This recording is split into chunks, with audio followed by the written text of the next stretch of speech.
from Oak Harbor, Ohio, we have Kelly Croy on the line. He's a 7th grade teacher at Oak Harbor Middle School, and he is joined by some of his fellow teachers. I believe their names are Becky, Deb, and Stephanie. Hi, guys. Hello. Hi. Hi. They're all there. Yeah, so we're listening. So, yeah, as Adam just said, in addition to teaching, Kelly is also a motivational speaker and an incredible artist. And you can go to his website at kellycroy.com and read all about him. Well, that's not necessary, but thank you. Appreciate being on tonight. We're very excited to be on and talk about the Hunger Games. Yeah, so I sort of discovered Kelly Croy as I was scouring the web for ideas for guests for the show, and I saw an article that had been published about him and about his work with the Hunger Games. He actually teaches in a project-based learning classroom, so it's not really a traditional classroom, and I was wondering if you could tell us all a bit about what a project-based learning classroom actually is. Sure. Well, online tonight you have Becky Quizno, who's a technology teacher, Deb Triana and myself, we're 2 English teachers, and Stephanie Schneider is a teacher in training. She's from Bowling Green State University, and Debbie is her mentor teacher. So you kind of have a variety of people here. And basically we work with another history teacher. Our students are one-to-one with MacBooks, and we implement something called project-based learning, where students use their technology to solve real-world problems and collaborate together. And I think Debbie's actually going to explain a little bit more of what we do, if that's all right with you, Savanna. Oh, absolutely. Debbie? Hi, this is Debbie. Actually, our project-based learning is a student-centered, real-world opportunity for students to develop and apply their skills and knowledge to solve what we call a driving question. So we start with a driving question or 2, or in this case 3, where the kids apply everything that we talk about to solving those problems. So in the Hunger Games, and I know Kelly told you a little bit about our service project, it was, our question is, what is our responsibility to society?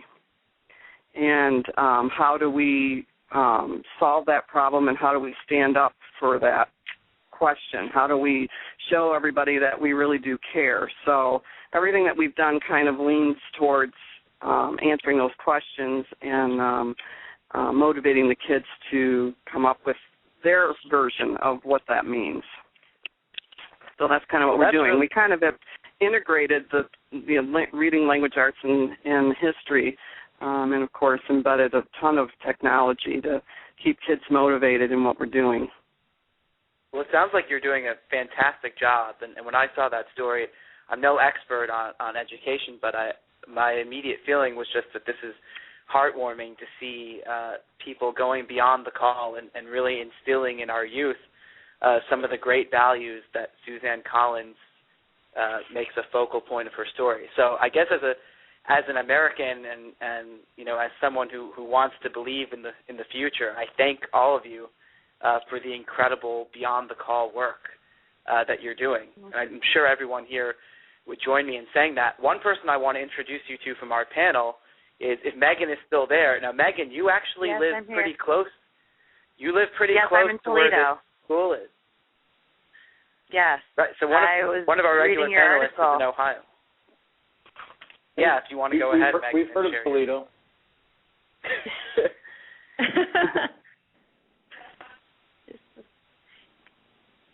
So maybe you guys can become friends, after the show, and you can invite Megan to be a special guest or something like that, because she really knows her Hunger Games, to put it lightly. Well, what I'm wondering is, how exactly how did you first learn about the Hunger Games, and what sort of inspired you to use that as the basis for this service learning curriculum within the project-based learning classroom? Okay, well, we don't really have we kind of went over these questions before. We don't really have a clear idea of how it happened. We're just always looking for great books. And from my belief is my daughter was reading the novel at the time or had just finished it and told me it was a great read. And I either had just read it or was starting to read it. And I just mentioned it to other teachers, and they all jumped on board, and so did our principal. And she even allowed us to order it, and she ordered it for us without even reading it herself, I believe. And I did not know it was, I don't think banned book is the right term, but I didn't really even realize that there was questions being raised about it within libraries and stuff until I received your email the other day. So yeah. So that was kind of a surprise to us as teachers. But if it's all right with you, we're always looking for great books. I think Becky Quizno will do a great job of kind of explaining a little more detail about how the novel itself, we're using it as a lens for these service projects. Would that be all right? Oh, yeah, please, go ahead. Okay. Becky? Okay. Hi. Yeah, I'm here. Hi, this is Becky. Hey, Becky. Debbie told you what our driving questions were, and the first one is, what is our responsibility to society? And I think right there, when you think of the Hunger Games and you think of Katniss and I think a lot of the other good guys in the novel, you realize right off the bat that they feel a deep responsibility to, the citizens in their district. And when they get into the Hunger Games, even then that sense of wanting to take care of even the contestants that they're fighting to the death against, especially when you see Katniss with Rue, and then how she gives Rue that dignified death.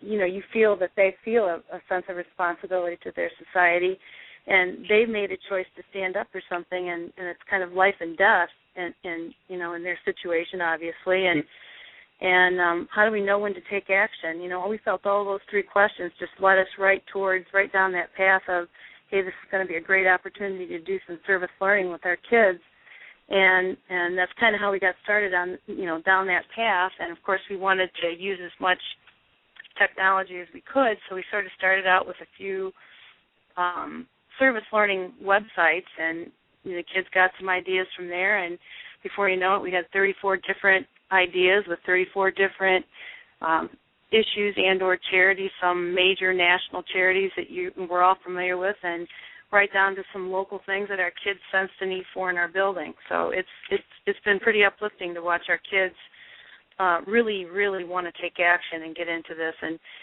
be really, they had all the way along, just as the game makers do in the Hunger Games, we kept throwing obstacles in their paths and trying to make them have to work around and do some things so that they could continue on and actually implement their projects. And it's been a sight to see, to watch these young seventh graders come together on this project.